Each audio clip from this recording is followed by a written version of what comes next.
में, कंकाल तंत्र के बारे में। तो आज कंकाल तंत्र का डिस्कशन हो रहा है, लेकिन आप ध्यान रखेंगे कल के क्लास में जब आपसे मेरी मुलाकात होगी तो जस्ट नर्वस सिस्टम के बारे में, जस्ट इसके बाद जो टॉपिक हम आपको पढ़ाए थे तंत्रिका तंत्र के बारे में, उस तंत्रिका तंत्र का डिस्कशन कल करवाएंगे। तो आज ये कंकाल तंत्र का डिस्कशन हो जाएगा, कल तंत्रिका तंत्र का हो जाएगा। अब फिर मंडे से आपकी क्लास की जो रूटीन है, बहुत सारे बच्चों का 9 बजे जिनका क्लास है उनका 9 बजे ही क्लास होगा, और जिन बच्चों का क्लास शाम में 7 बजे होता था उनका अब क्लास मंडे से 8 बजे ही रहेगा। ध्यान से सुनेंगे, जिन बच्चों का क्लास 9 बजे है मंडे से उनकी क्लासेस 9 बजे ही चलेगी, और जिन बच्चों का क्लास 7 बजे होता था शाम के, अब वो 7 बजे नहीं, चूंकि उसमें काफी डिस्टरबेंस हो रहा था, तो अब उनकी क्लासेस 8 बजे, 8, 5, 8, 10 तक, यानी वो 8 से 9 में अब आपका टाइमिंग हो गया है। क्लियर? बायोलॉजी कितना क्लास चलेगा? अरे लगभग आधा हो गया, आधा में अब जो टाइम लग जाए प्रयास करेंगे आपके एग्जाम से पहले खत्म हो जाए। आराम से पढ़ते जाए। अब लगातार मान लीजिए मंडे टू संडे पढ़ा रहे हैं, चला अब क्या करें बताओ, मंडे टू फ्राइडे भी पढ़ाते हैं, सैटरडे पढ़ाते हैं, बीच में देखो तबीयत खराब रहा तो फिर संडे का भी आपका क्लास हम ले रहे हैं। तैयो कहता है तो गड़बड़ा जाएगा ना मामला। चला मंडे टू फ्राइडे पढ़ाते हैं, एक को दिन डिस्टर्ब रहे तो संडे को भी हम कल भी क्लास लेने के तैयार हैं। आज भी हम पढ़ा रहे हैं, कल भी हम आपको पढ़ाएंगे। तो आप कितना पढ़ाए बोलो तुम ही, कितना पढ़ाए? चलिए तो चलिए आते हैं हम लोग क्वेश्चन पर विचार करते हैं। पढ़ा जाए, क्वेश्चन क्या है?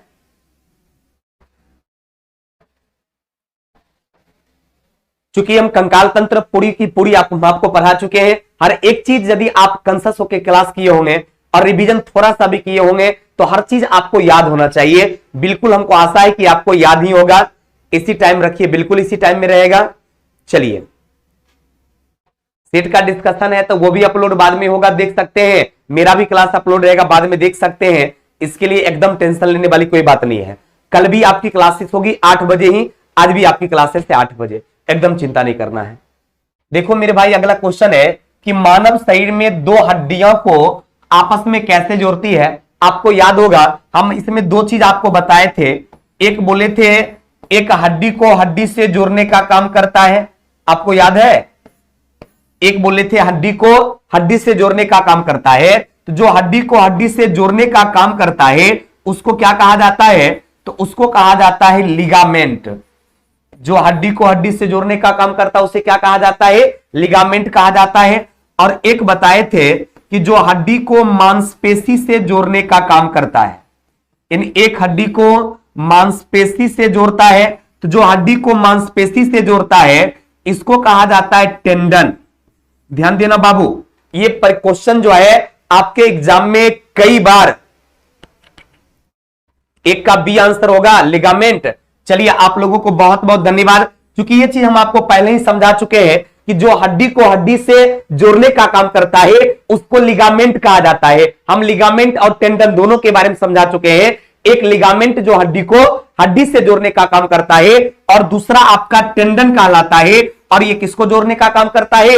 दूसरा आपका टेंडन होता है जो हड्डी को मांसपेशी से जोड़ता है। तो जो हड्डी को मांसपेशी से जोड़ता है वो टेंडन कहलाता है, और जो हड्डी को हड्डी से जोड़ता है उसको क्या कहा जाता है? लिगामेंट कहा जाता है। तो इस क्वेश्चन के अकॉर्डिंग इसका आंसर क्या हो जाएगा? लिगामेंट हो जाएगा। Clear? Thank you very much. इसी तरह आप लोग एकदम रेगुलर क्लास कीजिए, और हम आपसे उम्मीद करते हैं कि जब आप रेगुलर क्लास करेंगे तो निश्चित तौर पे जितने भी तरह के सवाल आप पढ़ेंगे सारा का जवाब आपको पता रहेगा। क्लियर? अगला क्वेश्चन कहता है कि मनुष्य में मांसपेशी को हड्डी से जोड़ने का कौन काम करता है? देखो अभी जस्ट हम आपको बताए हैं कि हड्डी को मांसपेशी से जो जोड़ता है वो टेंडन कहलाता है, हड्डी को हड्डी से जो जोड़ता है वो क्या कहलाता है? लिगामेंट कहलाता है। तो यहां पर था मांसपेशी और हड्डी के बारे में, तब आंसर इसका क्या हो जाएगा? कंडरा हो जाएगा, जिसको अंग्रेजी में क्या कहा जाता है? इसको टेंडन कहा जाता है। कंडरा को अंग्रेजी में क्या कहा जाता है? टेंडन कहा जाता है। तो जो हड्डी को मांसपेशी से जोड़ेगा वो कंडरा यानी टेंडन कहलाएगा, और जो हड्डी को हड्डी से जोड़ेगा वो क्या कहलाएगा? लिगामेंट कहलाएगा। क्लियर? यानी इसका आंसर भी क्या होगा? ए। चलिए, थैंक यू वेरी मच। अगला क्वेश्चन कहता है, एक टेंडन जो है कंडरा किससे बनाया जाता है? एक आपका टेंडन जो है जो हड्डी को मांसपेशी से जोड़ने का काम करता है वो कोलेजन फाइबर्स का बना होता है। किसका बना होता है? कोलेजन फाइबर्स का बना होता है, अर्थात इसका निर्माण जो है खास तौर पे श्वेत फाइबर का से मिलकर बना होता है। किससे मिलकर बना होता है? कोलेजन फाइबर का बना होता है, या आप कह सकते हैं सफेद फाइबर का बना होता है। कौन? आपका टेंडन, यानी आपका कंडरा जो है, जो हड्डी को मांसपेशी से जोड़ने का काम करता है। क्लियर?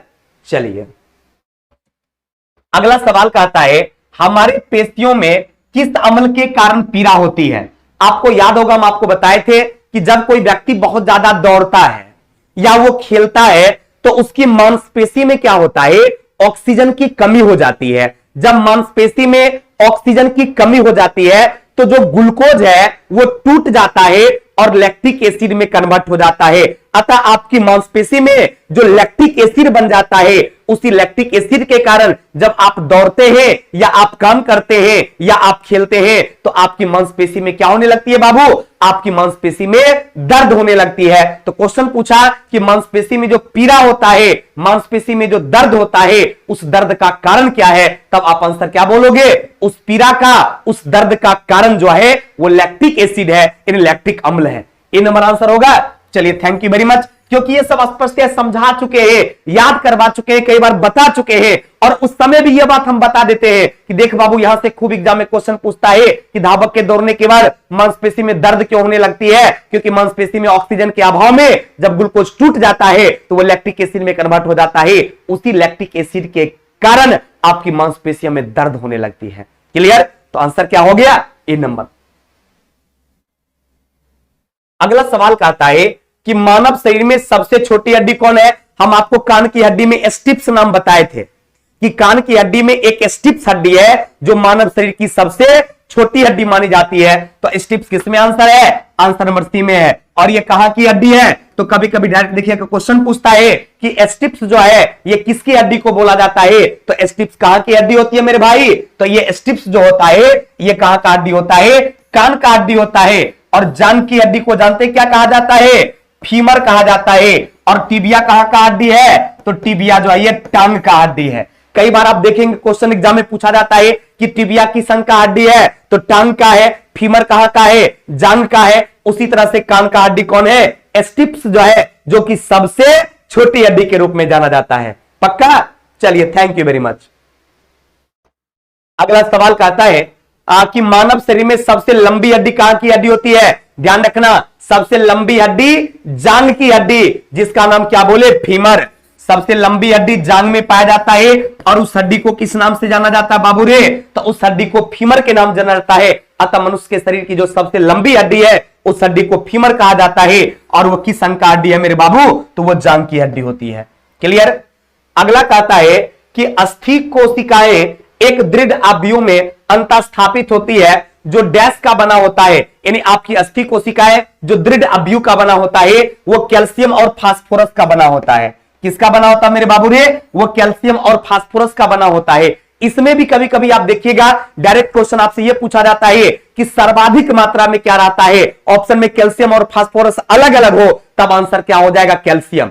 आपके हड्डी के निर्माण में, आपके बोन के निर्माण में कैल्शियम का भी योगदान है, फास्फोरस का भी योगदान है, लेकिन बोला जाए कि सबसे ज्यादा मात्रा में, तब आंसर आप क्या दोगे? कैल्शियम दोगे। तो इसलिए आंसर कैल्शियम फास्फोरस दोनों होगा, लेकिन सर्वाधिक की बात करेगा तब आंसर आप में क्या बोलोगे? कैल्शियम। अगला सवाल कहता है कौन सा खनिज हड्डियों के लिए आवश्यक है? अभी तुरंत हम चर्चा किए कि जब कोई एक नाम बोलना रहेगा तब आप क्या बोलोगे? कैल्शियम। कोई एक नाम के बारे में पूछेगा तो स्पष्ट आप आंसर क्या बोलोगे? कैल्शियम जो है यह सर्वाधिक मात्रा में पाया जाता है। यह हड्डी का सबसे प्रमुख खनिज पदार्थ में कैल्शियम का नाम आता है। 98% समझिए कैल्शियम में पाया जाता है। क्लियर? चलिए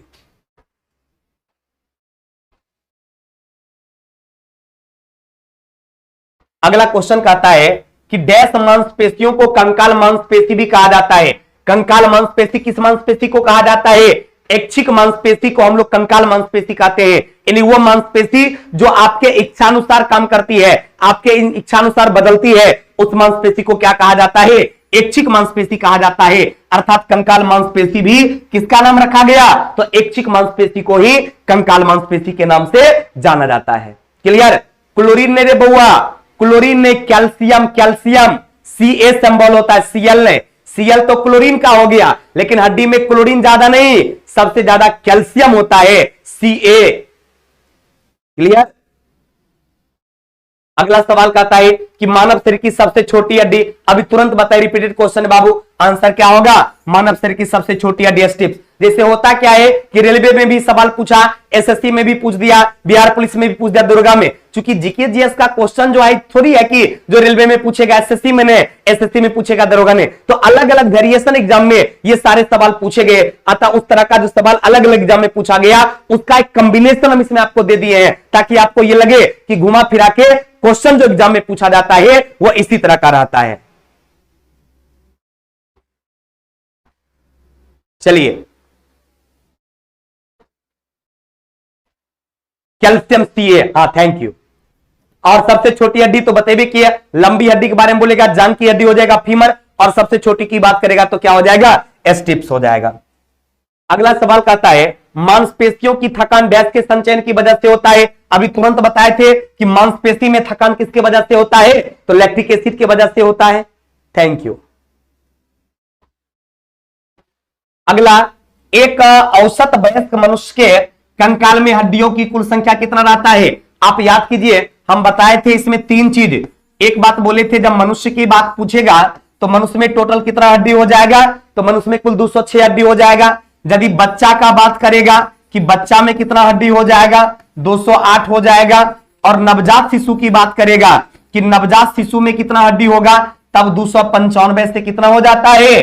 295 से 310, या कभी कभी दे देता है 300, तो ये आंसर चलेगा। लेकिन इस क्वेश्चन में क्या पूछा था कि मनुष्य के कंकाल तल में वयस्क के बारे में, अतः वयस्क के बारे में आंसर पूछे तब आंसर क्या हो जाएगा? 206 हड्डी पाई जाता है। बाद में कि ये सभी डाटा इसलिए आप याद रखेंगे, कभी कुछ एग्जाम में पूछा जाता है। कभी हो सके नवजात शिशु के बारे में पूछ दे, कभी हो सके बचवा के बारे में पूछ दे। अगला कहता है कि डैश में प्रचुर मात्रा में सफेद फाइबर पाया जाता है। अभी आप याद कीजिए, जब टेंडन बता रहे थे तो उसी में बताए थे उसमें प्रचुर मात्रा में सफेद फाइबर रहता है। तो टेंडन को हिंदी में क्या बोलते हैं? कंडरा बोलते हैं। अतः इसका आंसर क्या हो जाएगा? कंडरा, यानी टेंडन जिसमें प्रचुर मात्रा में सफेद फाइबर पाया जाता है। क्लियर।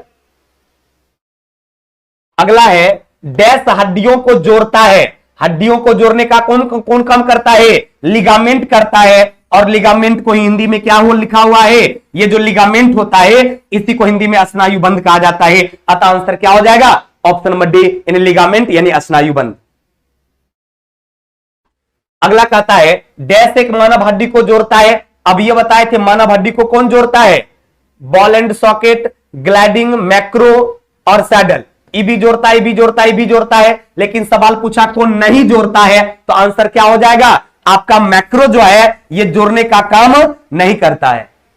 नहीं वाला पूछ रहा था, देखिए है वाला पूछता तो आंसर वो तीनों होता, लेकिन सवाल पूछा था नहीं है वाला, इसलिए आंसर क्या हो गया? C number. अगला कहता है धारीदार मांसपेशी डैश बहुनाभिकीय होता है।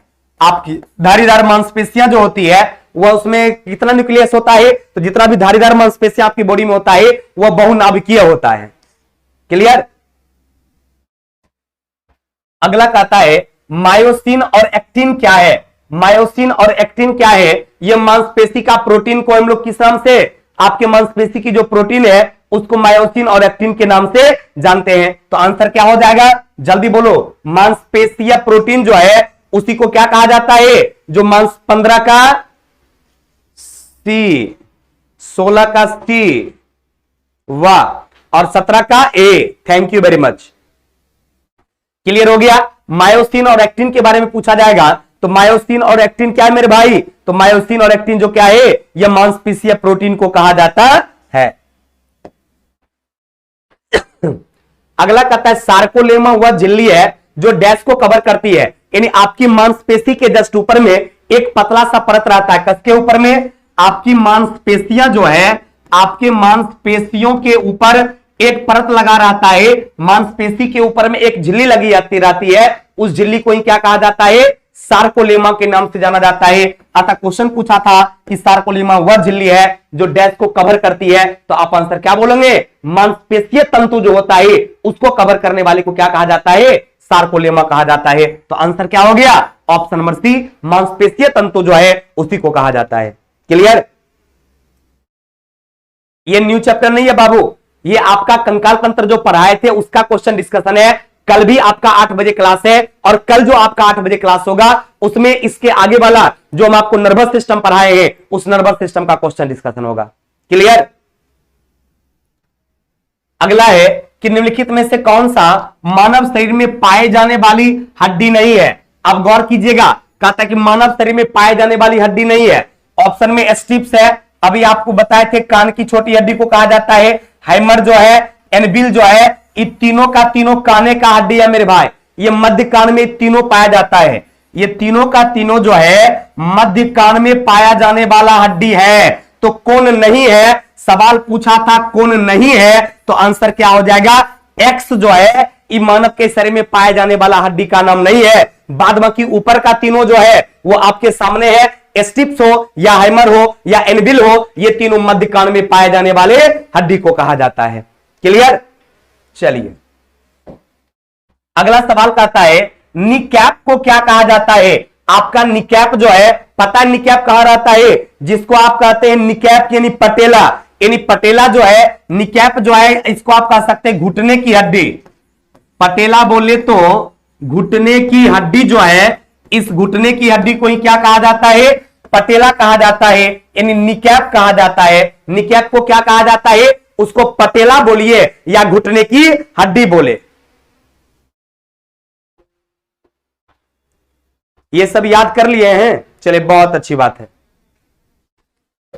ये सब याद कर लिए, बहुत खुशी की बात है। एक बार अपने हम लोग क्वेश्चन डिस्कशन देख लेते हैं, कल अगले चैप्टर का क्वेश्चन डिस्कशन होगा।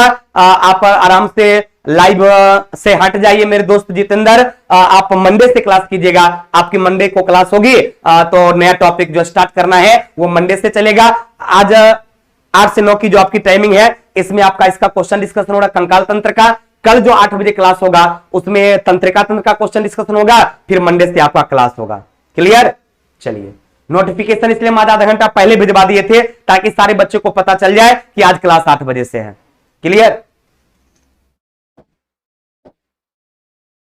अगला कहता है निम्नलिखित में से कौन अस्थिबंध जो है लिगामेंट द्वारा जुड़ा होता है। अभी तक में 4 बारी बात हम बता चुके हैं। लिगामेंट किसको जोड़ता है, हड्डी को हड्डी से, और टेंडन किसको जोड़ता है, हड्डी को मांसपेशी से। क्वेश्चन किसके बारे में बोला, लिगामेंट के बारे में। स्पष्ट है कि लिगामेंट क्या करेगा, हड्डी को हड्डी से जोड़ने का काम करेगा। अगला कहता है हमारे शरीर में लघुत्तम हड्डी पाई जाती है। लघुत्तम का मतलब क्या होता है, सबसे छोटा। याद कीजिए, लघुत्तम मतलब सबसे छोटा। तो लघुत्तम हड्डी यानी सबसे छोटी हड्डी कहां का बताए थे, कान की हड्डी को। तो इसलिए आंसर क्या हो जाएगा, कान में। लघुत्तम हड्डी कान में, और उसका नाम क्या है, स्टिप्स। स्टिप्स जो है ये कान की हड्डी है जो सबसे छोटी हड्डी होती है। ये सारा चीज थ्योरी जब हम पढ़ा रहे थे तो उसी समय आपका क्या हो गया था, सारा क्लियर हो गया था। इसलिए हमारे बच्चे पाट आंसर दे रहे हैं। बहुत बहुत धन्यवाद आप लोगों को। इसी तरह से थोड़ा सा कंसस होकर आप लोग लगातार पढ़ा कीजिए ताकि क्वेश्चन डिस्कशन में आपको बहुत मजा आ जाए। क्लियर? अगला कहता है कि हमारे कानों में डैश की उपस्थिति के कारण जो एक प्रकार का संयोजी उत्तक है कानों को मुड़ता है। अब देखिए हम आपको बताए थे उपास्थि के बारे में, जैसे आपका ये क्या हो गया, नाक की हड्डी हो गया, आपका जो ये कान है कान की हड्डी हो गया। ये सब क्या है, ये सब हड्डी है, लेकिन इस हड्डी को कौन हड्डी बोलते हैं, लचीली हड्डी बोलते हैं, अर्थात इसको उपास्थि कहा जाता है। चाहे वो नाक का हड्डी हो या कान का हड्डी हो, वो किस चीज का बना होता है मेरे भाई, तो ये उपास्थि होता है। तो आंसर क्या हो जाएगा, ऑप्शन नंबर सी। अगला कहता है मध्य कान में मौजूद 3 हड्डी के नाम बताइए। अभी तुरंत 2-3 क्वेश्चन पहले हम चर्चा किए थे कि मध्य कान में आपका स्टिप्स भी आता है, मध्य कान में हैमर भी आता है, और मध्य कान में एनविल भी आता है। तो किसी ऑप्शन में है क्या, फीमर तो नहीं होगा, हैमर तो होगा, टिबिया नहीं होगा, हैमर, एनविल और स्टिप्स। देखिए ऑप्शन नंबर बी में लिखा हुआ है। और अभी हम इस तीनों के बारे में बताए थे कि तीनों कहां पाया जाता है, तो ये तीनों का तीनों जो है वह आपके मध्य कान में पाया जाता है। चाहे स्टिप्स हो, चाहे वो हैमर हो या एनविल हो, ये मध्य कान का तीनों हड्डी है। क्लियर? Option number B. चलिए थैंक यू वेरी मच। अगला क्वेश्चन कहता है कि मांसपेशियों का वह भाग जो संकुचन उत्पन्न करने के लिए सिकुड़ता है उसको क्या कहा जाता है।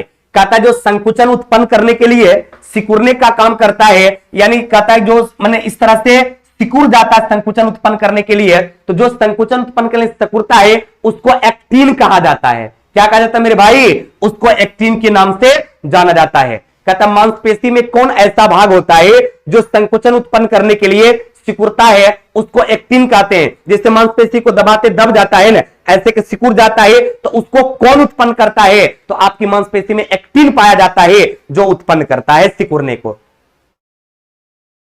अगला, मानव शरीर में द्विसिरक मांसपेशी कहां स्थित होता है? जल्दी बताइए, हम आपको बता चुके हैं। मानव शरीर में द्विसिरक मांसपेशी की बात करेगा तो यह किसमें पाया जाता है? द्विसिरक मांसपेशी की बात करेगा तो यह बाह, आपका ये जो हड्डी है ना बाह वाला, बाबू ये बाह वाला जो हड्डी है इसी में द्विसिरक मांसपेशी पाई जाती है। तो आंसर क्या हो जाएगा? द्विसिरक मांसपेशी किसमें पाई जाती है? तो द्विसिरक मांसपेशी जो है वो बाह में पाई जाती है।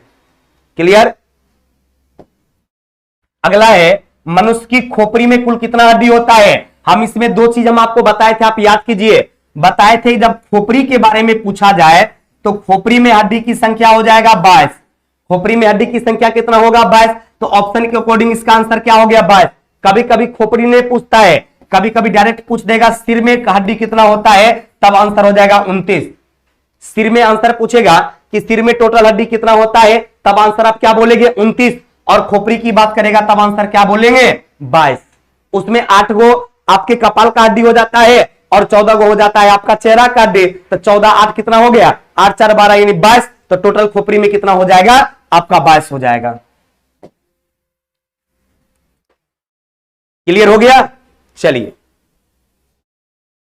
अगला सवाल कहता है, निम्नलिखित में से कौन सा लवण मानव हड्डी में सर्वाधिक मात्रा में पाया जाएगा? अच्छा बताइए, मानव की हड्डी में सबसे ज्यादा मात्रा में पाए जाने लवण की बात करेगा तो आंसर क्या हो जाएगा?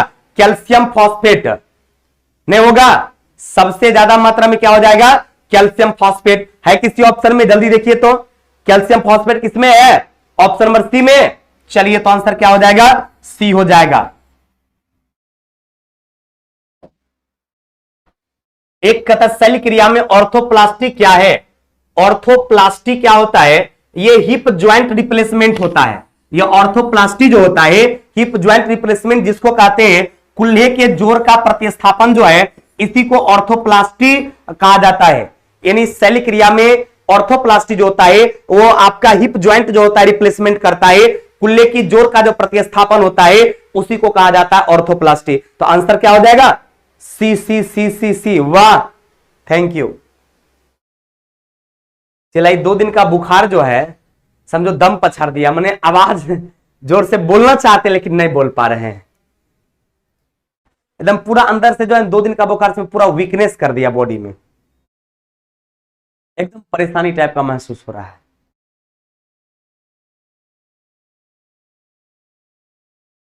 चलिए अगला कहता है कि इलास्टिक उत्तक जो है जो हड्डियों को एक साथ पकड़े रहता है। अब जब ये कह दिया कि जो हड्डी को एक साथ पकड़े रहता है तो जो हड्डी को एक साथ पकड़े रहेगा उसको क्या कहिएगा? उसको कहिएगा लिगामेंट। जो हड्डी को एक साथ पकड़ेगा उसको क्या बोलिएगा? लिगामेंट। लिगामेंट एक नंबर ऑप्शन में तो लिख ले बाबू। तो आंसर क्या हो जाएगा? जो हड्डी को एक साथ जोड़कर रखने का काम करता है उसको लिगामेंट कहते हैं, और जो हड्डी और मांसपेशी दोनों को जोड़ के रखने का काम करता है उसी को टेंडन कहते हैं। जो हड्डी और मांसपेशी दोनों को जोड़ेगा वो टेंडन कहलाएगा, और जो हड्डी को हड्डी से जोड़ेगा वो क्या कहलाएगा? लिगामेंट कहलाएगा। तो क्वेश्चन कहता है कि हड्डी को एक साथ पकड़ के रहता है वो लिगामेंट कहलाता है। क्लियर? अगला है कि दांतों पर जमी परतें बनी होती है। आप देखिएगा दांत के ऊपर बहुत सारा लेयर जम जाता है, उसमें क्या है कि आप जो भोजन करते हैं उस भोजन का कण भी जमा हुआ रहता है, थूक भी रहता है, मुख में जो अम्ल पाया जाता है वो भी रहता है, या बैक्टीरिया का भी जमाव रहता है जो उसको क्या ब्रश करके क्या करते हैं? डेली हटाने का काम करते हैं। वही क्वेश्चन कह रहा था कि दांतों पर जमी परतें का कारण क्या हो सकता है? तो आंसर भोजन का कण हो जाएगा, थूक हो जाएगा, या मुख का एसिड हो जाएगा, या बैक्टीरिया हो जाएगा। अन्य किसी कारणों से भी क्या होती है? दांत के ऊपर परत जमा हुआ रहता है, लेयर जमा हुआ रहता है। डी होगा। वाह। अगला क्वेश्चन कहता है कि मनुष्य के शरीर में पसलियों कितना जोड़ा? पसली मैंने समझ रहे हैं, आप याद कीजिए, हम बताए थे आपको छाती की हड्डी के बारे में कि आपका छाती जो होता है उसके बीच में एक हड्डी पाया जाता है जिसको स्टर्नम कहा जाता है, और दोनों साइड से इस तरह से क्या रहता है? 12 जोड़ा जो है हड्डियां पाया जाता है। 1 2 3 4 5 6 7 8 9 10 11 12। कितना हड्डी पाया जाता है टोटल बाबू? 12 इधर हड्डी रहता है, 12 इधर रहता है, तो कितना जोड़ा पाया जाता है पूछा कि पसलियों में कितना जोड़ा होता है, तो आंसर आप क्या बोलोगे? 12 जोड़ा हड्डी आपकी छाती की हड्डी पाया जाता है, और छाती की हड्डी को ही क्या कहा जाता है? रिब्स कहा जाता है, यानी पसलियां कहा जाता है। तो आंसर क्या हो जाएगा? 12। अगला, मनुष्य के शरीर में पैर की हड्डी कैसा होता है? यदि पैर की हड्डी की बात किया जाए तो हम लोगों का पैर की हड्डी पूरा सॉलिड रहता है, वो खोखल या बातली नहीं होती है। तो क्वेश्चन कहता है पैर की हड्डी कैसा होता है, तो आप आंसर क्या बोलोगे कि मानव शरीर में जो पैर की हड्डी होती है वो पूरा ठोस होता है, सॉलिड।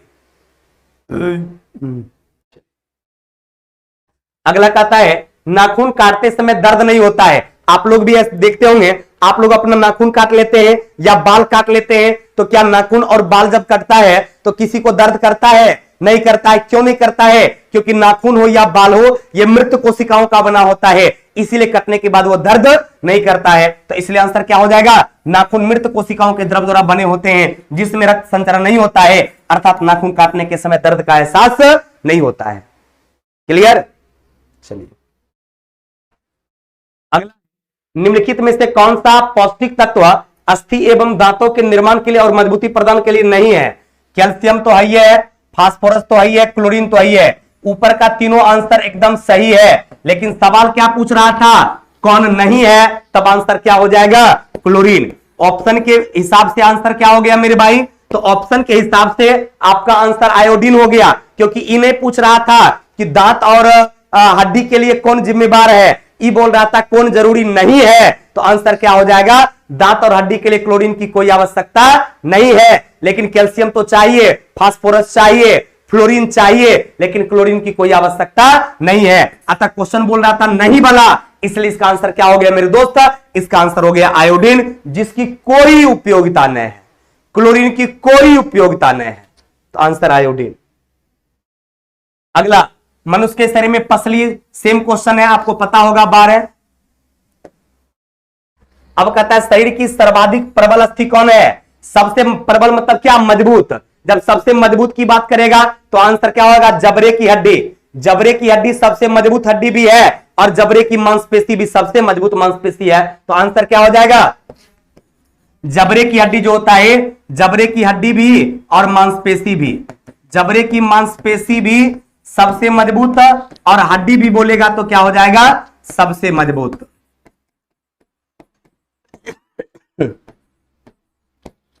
इसमें दो तरह का सवाल आपसे पूछता है। एक सवाल आपसे पूछता है कि शरीर की सबसे मजबूत हड्डी कौन है, फिर भी आंसर जबड़े की हड्डी होगा। और दूसरा सवाल बोलेगा कि शरीर की सबसे मजबूत मांसपेशी कौन होगा, फिर भी आंसर क्या होगा? जबड़े की मांसपेशी। सबसे मजबूत हड्डी भी आएगा तो जबड़े की हड्डी, और सबसे मजबूत मांसपेशी भी आएगा तो जबड़े की मांसपेशी। क्लियर?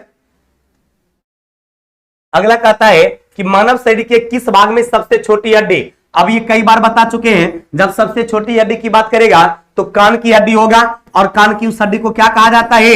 एस टिप्स के नाम से जाना जाता है। कान की हड्डी जो कि सबसे क्या है? छोटी हड्डी होती है, स्मॉल हड्डी होती है। एक एक क्वेश्चन कई बार रिपीट है, सब आपको पता ही है। मानव शरीर में सबसे बड़ी हड्डी की बात करेगा तो जांघ की हड्डी, और जांघ की हड्डी को किस नाम से जानते हैं? फीमर के नाम से जानते हैं, इसलिए आंसर क्या होगा? जांघ की हड्डी यानी फीमर। अगला, टिबिया नामक हड्डी किसमें पाया जाता है? अभी तुरंत चर्चा किए थे 10 मिनट पहले। टिबिया जो है वह टांग की हड्डी को कहा जाता है। टांग की हड्डी को किस नाम से जाना जाता है? टिबिया के नाम से। जांघ की हड्डी को फीमर के नाम से। 40 का बी। Thank you. अगला, अस्थि में कौन सा लवण सर्वाधिक मात्रा में पाया जाएगा? Calcium phosphate. अभी जस्ट ये क्वेश्चन एक बार और था, कैल्शियम फॉस्फेट।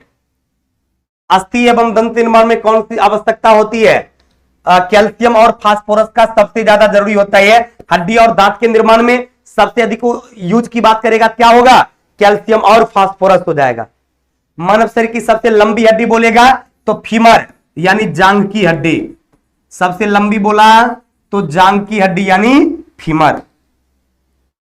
कौन मानव पैर की हड्डी है?